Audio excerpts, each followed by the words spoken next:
Hello everyone, and welcome to another Monster Hunter World video. This is Thegameconomist, and today I have a beginner's build for people who want to use a hammer against Arch-Tempered Kulve Taroth. The focus of the build here is to give you lots of defense, but also trying to optimize damage a little bit as well, and I'm only using pieces of armor that they're pretty easy to access, right? I'm not using any Arch-Tempered gamma armor that would be much harder for you to get a hold of, right? You'd have to go farm an Arch-Tempered bomb. They're not even available right now, right? You can't actually go fight them. So we have the Uragan chest, the Uragan waist. Those are giving you part breaker. You don't have to have any part breaker decorations. Then we have the Guild Cross helmet. That's giving you protection. And I'm also going to be using those empty small decoration slots on that helmet for health boost. Then we have the Death Stench heal combined with the Handicraft charm to max out sharpness on the hammer, which is why you see the white sharpness, because this particular hammer called the Diablo's Shatter. I'm trying to talk too fast. You have to have Handicraft 5 in order to get the white sharpness on that hammer. And then on top of that, I believe I've brought the sharpness skill. That's the protective polish decoration. That's probably going to be the hardest part for if you're really new to the game. You might not have the protective polish decoration, but that won't be a problem. I don't think it'll be a big deal. You just won't deal quite as much damage. And then the arms are simply the Teostra beta arms, so you should be able to get those pretty reasonably. I don't think it's hard to get those. I'm going to go ahead and give a full commentary on this run against Kulve Taroth using the set, so that you can kind of make sense of what you should be focusing on, and you can think about how to play with it. And I'll have a lot of tips in there as well. And if you're interested in learning how to use, well, if you're interested in a beginner's guide for the heavy bowgun or the greatsword, I have videos for those coming down the road as well, so you might want to wait for those as well. Alright, so she's been knocked down. We dropped the boulders on her. You noticed that I was setting up Mega Barrel Bombs earlier. Mega Barrel Bombs are very effective against Kulve Taroth. So if you're a newer player, you might not be able to afford them, but at least you should know that if you understand the direction she's going to be walking, you're able to get ahead of her, put your Mega Barrel Bombs down, and then constantly blow her up with Mega Barrel Bombs. They just deal a terrific amount of damage, and you can actually make a dedicated build for the first stage of the Kulve Taroth fight, where you do extra damage with the barrel bombs, extra damage with the cannons. I'm not doing that here. I'm just going to be running the straight hammer build the whole time, but you will see me using Mega Barrel Bombs like right here. See, that's 4, and we're going to blow those up. Let's see what kind of damage they do. Oh, that's 6. That's going to be a lot of damage. There it is. Look at all that damage. That's crazy. Here I am using the full charge. You'll notice, did you see how my character, the animation, he kind of stands in place and he lands 3 blows one after the other? That occurs because I wasn't moving when I let go of the trigger, right? You hold the trigger to charge the attack, and if you keep moving while you're holding the trigger and then you let go, it'll be a different attack. That was something I remember when I was getting into hammers. It's really confusing for me. The charge attacks have 2 versions, a spinning version and a version where he stands in place and does a ton of damage. And the only difference between them is, were you moving or were you standing still? Alright, and you can see Arch-Tempered Kulve Taroth is KO'd there. That's why she has little stars above her head. And that is because I'm causing stun buildup, as well as some of these bowgun users. There's actually 3 bowgun users, so I'm guessing they probably used a little bit of sticky ammo to get that knocked down. It's pretty easy when I'm also helping, right? She's just turned red. That means she's enraged. I think she's going to run off to stage 2 now. Yeah, usually she does this. She does a big roar, and then she'll run off real fast to stage 2. Stage 1 of the Kulve Taroth fight is probably the part of the fight that I like the least. I feel like she's truly a bullet sponge because she doesn't really attack you that much. You just try to do as much damage to her, and it's not too bad. It's kind of fun actually when you first start it, but if you've been grinding her for a while, it gets a little boring, right? It's just a case where I'd rather be straight up fighting her. Like if I could jump straight to stage 4, I would have a lot more fun with her. But for you guys, if this is your, if you guys haven't ground her a lot or fought her a lot, this will be a lot of fun for you. So notice in the upper left-hand corner that I have a green glowing bar around the white sharpness bar, and that's because of the protective polish decoration that I added to the build. Basically, what's going to happen is, for a while, I can attack Arch-Tempered Kulve Taroth, and it doesn't affect my sharpness. You might not have that decoration. That was going to be one of the more difficult decorations to have for the build, but it's going to be okay if you don't have it. It gives you a little more damage by letting you have white sharpness a little while longer, but it's not necessarily, you don't have to have it. It's just going to give you a little more damage. You can see parts of her body are breaking off pretty fast. I continue to kind of focus on using my true charge on her. The reason for that is because, you know, this is a raw damage hammer, so attacks that deal real high damage in a single, you know, shot are more valuable here. We don't need fast attacks, which is what you might want if you were using, you know, like if you were using an elemental hammer or you were using an ailment hammer, you would probably use this move right here, the one where I'm spinning, right? Because that move, it hits the monster more times, and that's going to build up paralysis or sleep. It's going to build it up faster. As well as if you're dealing elemental damage doesn't benefit from the motion value of your attack. So with elemental damage, you just want to attack as fast as you can. That's why we see generally with the hammers, raw damage is a lot more valuable than elemental damage. And a weapon like the Diablo Shatterer becomes the meta for that, for this weapon class. I believe the Kulve Taroth, there's a Taroth fire hammer as well, and I think that's the other top hammer. It depends on if you're going to be running peak performance. Ooh, right there, you saw me putting on the temporal mantle. It came out just in time, and I was able to use that to dodge her move. There I am using the spinning attack again. Probably going to get the names of these moves wrong. Alright, so we've broken off that edge of her tail, so we're moving on to a different part of her body. That's kind of the goal here. You break a piece of gold, see we just broke her arm, and then you move to a different part of her body. Well, in that case, I was hoping to hit her on the head. Now she's going to be using Dig. You have to be careful because that move can actually hit you if you're touching her, and it can actually kill you pretty fast. I took a moment to get into the affinity booster and to sharpen my weapon. You can see my teammates put down a bunch of mega barrel bombs, which is something you can do as well. Now here I am, I'm just kind of chilling around. I know that her chest hasn't been broken, so I can kind of chill around there, and maybe I'll hit her on the head. You know, you want to build up a little bit of that stun value on her. But she's not putting her head down, so I'm not getting that chance. There's another roar.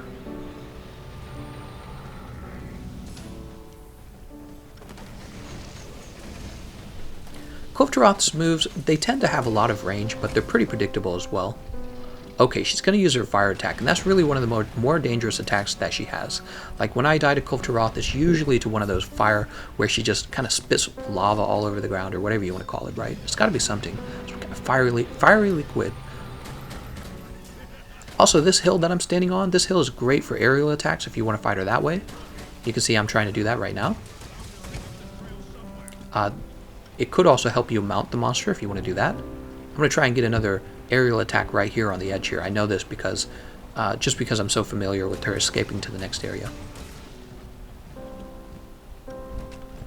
Alright, and now in this part of the map, as you probably already know, there's going to be 3 falling boulders. There's one right above me right now.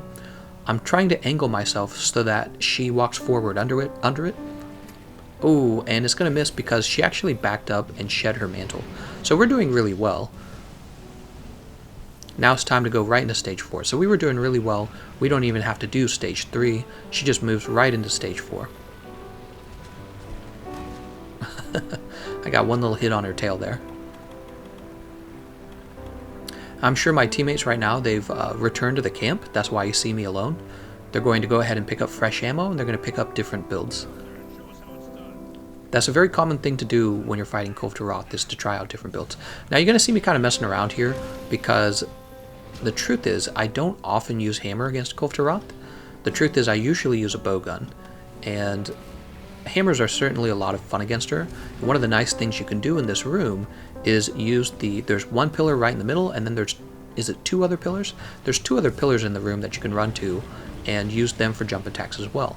And what that allows you to do is give your team a mount, right? You mount Kulve Taroth one time, that's going to stop her from attacking anymore, and it's also going to give you 1 knockdown if you mount her. So if you're using a weapon like the hammer or the greatsword, you know, the insect glaive, the sword and shield, maybe even the lance. I don't know about the lance though. Seems like you would do better with the lance if you just focus on damage from the ground. But yeah, if you're using a weapon that can get aerial damage in stage 4 of the Kulve Taroth fight, it would be really nice if you could get 1 mount on her in this stage, because it's just going to make it so much easier to fight her. You can see I was missing a lot of aerial attacks there. It's because I need practice. It's true.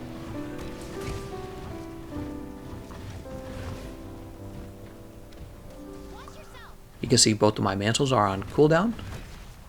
Somebody just put Kulve Taroth to sleep. See that animation she's going through? When she's going through that animation, it actually takes a while, so feel free to try to get a few hits in on her as she's going to sleep. Just be very careful not to accidentally wake her up. Ooh, it looks like somebody else did just wake her up. I'm not sure who. Alright, that's too bad. We didn't get the wake-up attack on her. And now here I am, I'm causing damage with the aerial attacks because I want to mount her. Somebody just gave us a paralysis on her. I wish I had kind of angled that aerial attack better, but that's okay. That one was much better. You can see I've dropped into blue sharpness, so I would prefer to sharpen my weapon soon. This is probably a good time to sharpen. I don't know if I will, though. Oh, maybe not. Maybe I won't. Maybe I'll just spend all my time trying to get away. There we go, yeah. I knew that was going to come out soon. Alright, we got the white sharpness bar. We got the protective polish on it for right now. And now I'm just going to spend the rest of my time trying to mount her. And do a terrible job. Remember, this is like Pursuit 3 or 4, I don't remember which one. But basically what that means is the fight's going to take longer. If you had her at like Pursuit 6, she would be much easier. And the fight would end sooner. Ah, I just missed that. It's the worst feeling. I got that. Ooh, look at that. Just see that? I got that knockdown on her. That's pretty good. Oh, the reason I got knocked back there is because they're all using cluster bombs.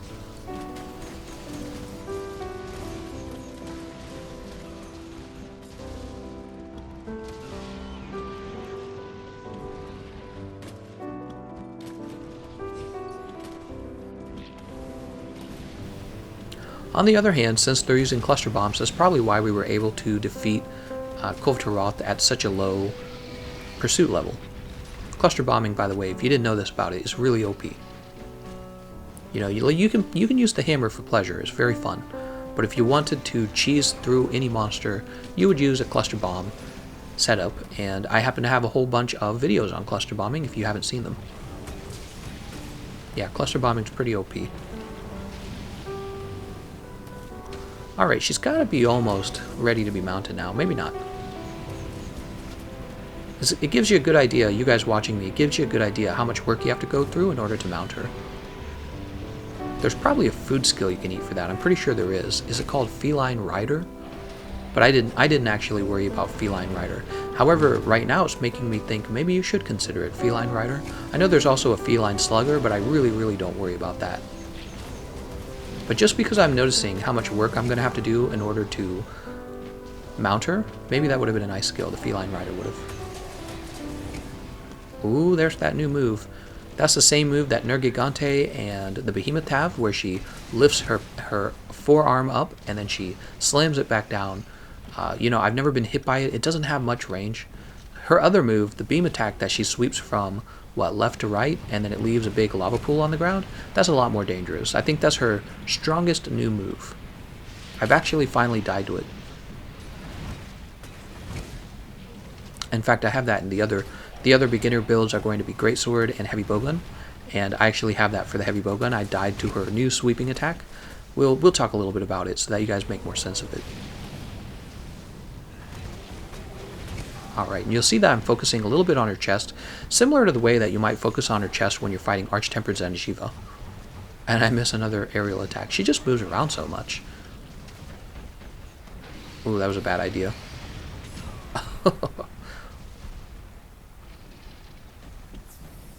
And now we're getting a little bit worried. We're wondering if we're going to be able to beat her before the timer goes out, because you have a limited amount of time to defeat her before she retreats.